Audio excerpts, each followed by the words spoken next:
Assalamualaikum warahmatullahi wabarakatuh. Perkenalkan, nama saya Wulan Esrinia SS. Di sini saya akan menjelaskan tentang laporan kegiatan fase-fase empatis dengan mata kuliah Design Thinking.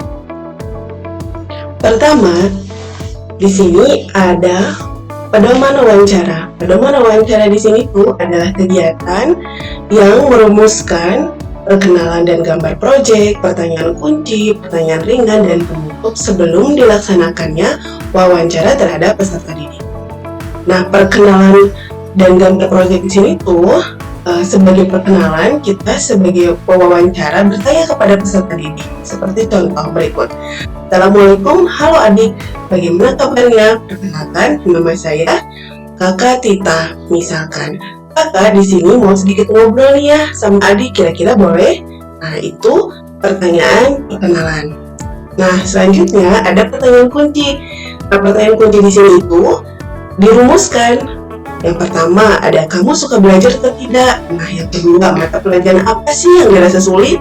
Nah, yang ketiga apa yang menyebabkan mata pelajaran tersebut sulit? Dan yang keempat mata pelajaran apa yang kamu suka? Dan yang terakhir ada apa yang menyebabkan kamu bisa menyukai pelajaran tersebut? Untuk pertanyaan ringannya, yang dimaksudkan dengan pertanyaan ringan di sini itu yaitu merumuskan secara singkat pertanyaan yang akan diberikan kepada peserta didik. Contoh yang diambil dari pertanyaan kunci dijadikan pertanyaan ringan. Pertama, siapa namanya? Kelas berapa sekarang? Apa yang kamu rasa selama belajar di sini? Dan apa menyenangkan atau tidak? Seperti itu. Nah, untuk penutup dan ucapan terima kasih di sini seperti di sini bisa dibaca bersama-sama. Oke, terima kasih ya Dik, sudah mau diajak untuk ngobrol-ngobrol dengan kakak. Kakak minta maaf ya kalau selama ini ngobrol-ngobrol dan kata-kata kakak ada yang kurang berkenan, seperti itu. Selanjutnya, di sini ada bagian refleksi wawancara. Nah, bagian refleksi wawancara di sini itu adalah merumuskan setelah pelaksanaan wawancara dilakukan. Nah, objeknya itu ada 4 peserta didik dan di kelas 5. Nah, poin-poinnya ada apa pikiran yang paling dominan muncul saat Anda melakukan wawancara? Dan yang kedua, apa perasaan yang paling dominan muncul pada saat Anda melakukan wawancara? Dan yang terakhir, hal-hal baru apa yang Anda temui setelah wawancara? Nah, dari bagian-bagian tersebut, di sini diuraikan ya refleksi wawancara tersebut. Seperti yang pertama, pada saat melakukan wawancara nih, kami tuh berasumsi gitu bahwa peserta didik banyak yang menyukai mata pelajaran, tidak menyukai mata pelajaran bahasa Sunda gitu, dikarenakan karena proses pembelajaran itu kurang memahami ejaan, jadi kurang paham akan kata-kata bahasa Indonesia yang dilontarkan oleh pendidik gitu. Nah, selanjutnya ketika ditanya apakah ada mata pelajaran yang paling disukai, dan anak-anak menjawab mata pelajaran IPA yang mereka sukai, seperti itu.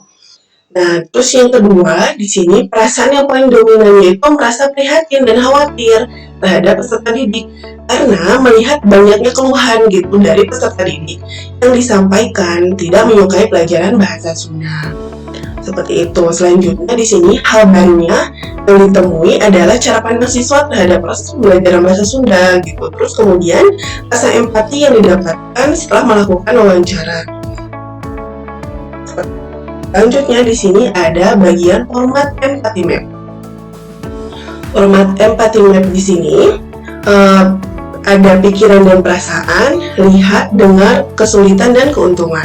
Nah, untuk pikiran dan perasaan, hal yang penting bagi peserta didik adalah pembelajaran yang menyenangkan sehingga materi pembelajaran bisa dicapai dengan baik. Nah, setelah melihat bisa diketahui bahwa kondisi peserta didik itu kurang memahami pembelajaran bahasa Sunda. Nah, selanjutnya untuk dengar. Nah, setelah mendengar, ditakutkan nih oleh peserta didik itu tidak memahami mata pembelajaran bahasa Sunda karena mata pelajaran bahasa tersebut tuh kurang diminati oleh peserta didik. Selanjutnya untuk kesulitan di sini yang dialami oleh peserta didik adalah kurang memahami kosakata dalam bahasa Sunda karena bahasa yang digunakan dalam kehidupan sehari-hari juga bahasa Indonesia gitu. Jadi kurang memahami intinya dalam pembelajaran bahasa Sunda, dari pelafalan bahasa Sunda, dari pemahaman kosakata bahasa Sunda. Nah, untuk yang terakhir di sini ada keuntungan. Keuntungannya apa? Harapan yang ingin dicapai oleh peserta didik adalah lebih bisa memahami pembelajaran bahasa Sunda dengan lebih mengenal istilah-istilah dalam tata bahasa Sunda. Selanjutnya untuk bagian tabel crafting insight. Nah, di sini merumuskan dari kegiatan yang dilakukan wawancara terhadap peserta didik. Di sini merumuskan ternyata banyak peserta didik yang tidak menyukai pelajaran bahasa Sunda. Nah, selanjutnya ternyata beberapa peserta didik bosan dalam pembelajaran. Selanjutnya ada ternyata banyak peserta didik yang menyukai pelajaran IPA. Ternyata tidak merasa senang, kurang motivasi dalam pembelajaran. Dan yang terakhir, ternyata pembelajaran harus diselingi ice breaking. Nah, selanjutnya, ternyata peserta didik lebih suka pembelajaran kolaborasi atau berkelompok. Selanjutnya, ternyata peserta didik lebih suka pembelajaran yang tidak monoton.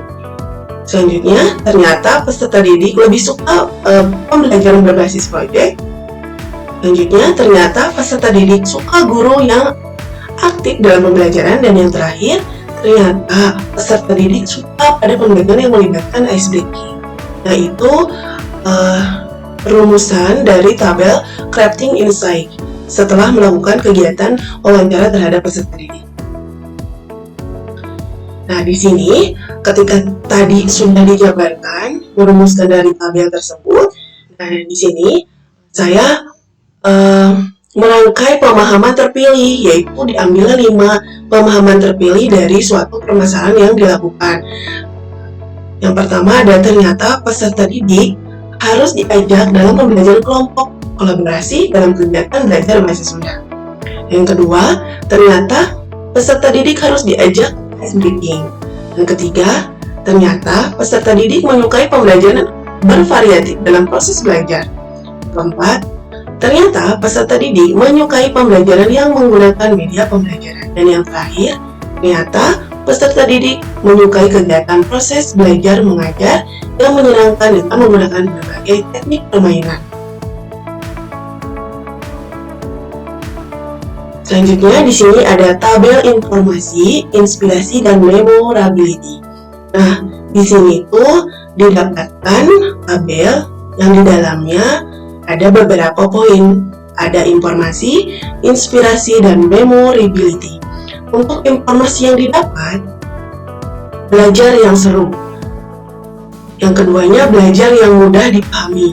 Yang ketiganya, belajar kelompok. Nah, untuk inspirasi yang didapatkan, itu ketika kita sudah melakukan wawancara, didapatkan inspirasi itu harus menggunakan pembelajaran dengan menggunakan media ice breaking, media pembelajaran, dan metode pembelajaran yang tepat yang nantinya akan dilakukan oleh pendidik kepada peserta didik dalam suatu proses belajar mengajar. Dan yang terakhir ada memorability. Nah, memorability di sini yang pertama ada pembelajaran yang efektif dan menyenangkan. Yang kedua, pembelajaran yang menggunakan media pembelajaran supaya pesan materi tersampaikan bisa diserap dengan baik. Dan yang terakhir, pembelajaran yang menggunakan metode pembelajaran untuk memahami peserta didik yang lebih baik. Nah, di sini ada format design challenge. Nah, format design challenge ini itu setelah kita melakukan kegiatan wawancara terhadap peserta didik, kita merumuskan suatu hasil yang nantinya akan kita terapkan terhadap peserta didik dalam proses kegiatan belajar mengajar. Yang pertama, bagaimana kita bisa menerapkan model problem based learning di kelas rendah agar peserta didik berlatih untuk berpikir kritis. Yang kedua, bagaimana kita bisa membuat media belajar untuk mata pelajaran matematika dengan menggunakan model problem based learning di kelas rendah agar peserta didik dapat terlatih untuk berpikir solutif. Dan yang ketiga, bagaimana kita bisa membuat media belajar matematika yang menarik dengan menggunakan model problem based learning supaya peserta didik di kelas rendah dapat bersemangat dalam mengikuti kegiatan pembelajaran. Dan yang terakhir, bagaimana kita bisa membuat media pembelajaran matematika yang lucu dengan menggunakan metode problem based learning supaya peserta didik di kelas rendah dapat memahami topik yang dipelajari. Itu sudah merumuskan 4 rumusan yang nantinya akan digunakan dalam kegiatan belajar mengajar. Selanjutnya di sini ada design challenge final. Jadi dari 4 rumusan tadi diambil satu yang akan dijadikan rujukan ketika proses belajar mengajar akan dilakukan. Nah, yang diambilnya itu adalah bagaimana kita bisa menerapkan model problem based learning pada mata pelajaran matematika di kelas rendah agar terlatih untuk berpikir solutif dengan penggunaan media yang inovatif dan kreatif sesuai dengan kebutuhan. Dan selanjutnya di sini ada format rumusan ide nih, ide yang nantinya akan dijadikan solusi pada kegiatan belajar mengajar. Idenya apa? Nah, di sini sudah ada beberapa poin. Yang pertama ada meminta kebijakan dana BOS. Jadi meminta kebijakan kepada pemerintah untuk ada anggaran dana untuk kegiatan belajar mengajar, melengkapi sarana dan prasarana yang akan dilengkapi.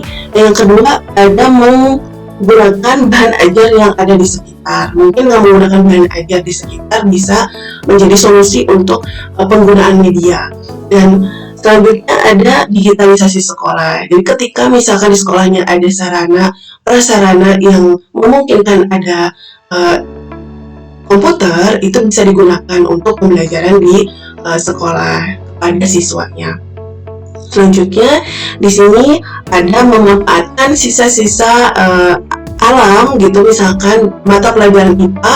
Nah di sini ada memanfaatkan sisa daun untuk menjadi sebuah karya. Nah itu bisa dijadikan salah satu juga media pembelajaran yang nantinya akan diterapkan kepada siswa.